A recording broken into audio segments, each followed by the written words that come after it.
Hi folks, I'm Brian Staveley, the author of The Emperor's Blades, an epic fantasy that right now, this very moment, is being developed for television by Legion M. My most recent book, The Empire's Ruin, published by Tor, was just released in July, and I've been traveling around promoting that. It's a start of a new trilogy that is set in the same world as the previous books, but about 5 years later. So it follows some of the new characters and some old familiar faces. So we're going to dig right into this round of questions. We've got some really good ones, some interesting ones this time around. The first is about the Kestrem. Did Keel and Ron know each other personally? If so, how did they meet? Did they get along in a Kestrem kind of way in the past? The answer is yes, they did know each other, and it touches on just sort of this larger question about Kestrem culture and society, and what were they up to before humans came along? And the world, as I've imagined it then, is very, very sparsely populated. The Kestrem do not have many children. That's one of the reasons that the humans are able to overwhelm them eventually. And some of them are clustered in certain areas because they want to exchange ideas, exchange knowledge, learning, challenge each other on different thoughts, do experiments, etc.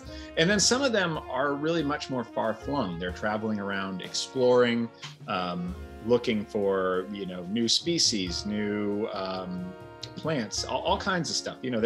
They're driven by curiosity and intellectual curiosity, but there aren't that many of them, which means that it's possible, in fact even likely, given their immortality, that all of them knew all of the others. Because even if you were one of the Kestrem who goes out and is examining minerals in the Ankaz Mountains for 100 years, eventually, you're probably going to come back to one of these centers of learning and centers of study to share your ideas with others. And given that these folks are living for thousands and thousands and thousands of years, and that they have almost perfect memory and perfect recall, they're all going to cross paths eventually. So Keel and Ron definitely did know each other.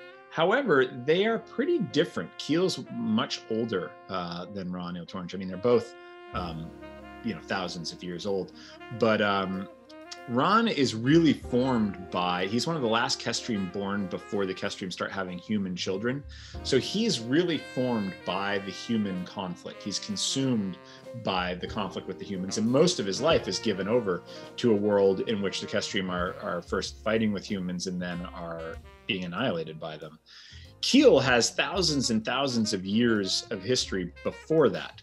So he's sort of a more old school Kestrem character who has lived in a world where they shared the world with the Neverim, and then he's lived in a world dominated just by the Kestrem. So he has a much broader perspective on historical events, even some sort of geological events almost. And so they don't see the world in the same way. They're not enemies or friends because the Kestrem don't really do either of those things, but they are sort of different iterations of this same race of Kestrem. So yeah, thanks for that question. I thought a lot about the world building of the Kestrem world, even though it doesn't really show up directly in the books, and it's fascinating to try and think plausibly about what their society would have looked like. This person asks, I want to know Brian's record distance for pulling a ride-on lawnmower with his bare hands. I posted a picture on Twitter a couple days ago. A friend of mine, here in Vermont, we have to make our own fun. So he had sort of a local Olympics to celebrate his 40th birthday where we were pulling the ride-on lawnmower and throwing hay bales, trying to get hay bales over this high bar, which I was rubbish at. And an obstacle course that involved pushing a wheelbarrow with a 100-pound stone in it up and down his hill. I was terrible at pulling the lawnmower. In my defense, the lawnmower had a flat tire, which I think made it a little bit harder. But I'm not clear on the skills that are necessary to pull a ride-on lawnmower. I mean, it's really like a tractor. I think you just need to be a bigger guy than I am. I think you need to have like 220 pounds to throw into the harness or you're going to struggle. But I don't know. No excuses. I'll keep working on it. Back to the books. Are you planning to write more prequels in the future? If yes, which part of Anur's history would they be about? A lot of people want a book about the Flea, the Ketrol trainer and commander from the first trilogy. And I have a lot of ideas about a Flea book. And at some point, I'll probably write it. But it's not right on the menu right now. I need to finish the trilogy that I'm writing now, the one that started with The Empire's Ruin. I'm writing the second book of that. So that'll take a couple of years to finish all that. And then I may want to go somewhere a little bit different, at least for a book, do something that's not Unhewn related.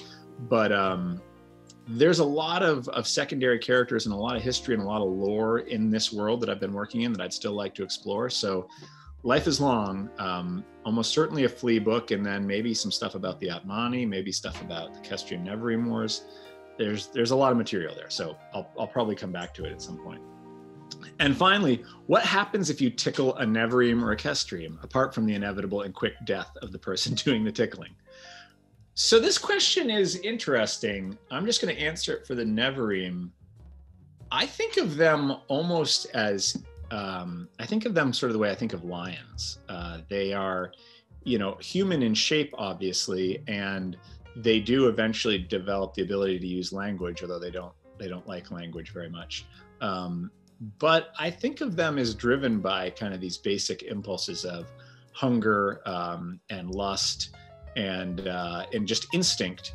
But I also think that animals kind of like to be tickled, and they like to play. They have a lighthearted side to them, which you actually catch glimpses of in some of the books that touch on the Neverim. There's a human character who's raised by the Neverim, and they teach him to hunt and to kill and to be sort of an apex predator. But he also has memories of his young childhood of them just like playing in the water and throwing him back and forth across the river and swimming and doing all this stuff. So I think that I think the Neverim might enjoy a good tickle. They might also eat your face off at the end of it. Hard to say. So that wraps up this round of questions. Thanks everybody for the stuff submitted today and over the last couple months. It's been really fun doing these. Thanks everyone.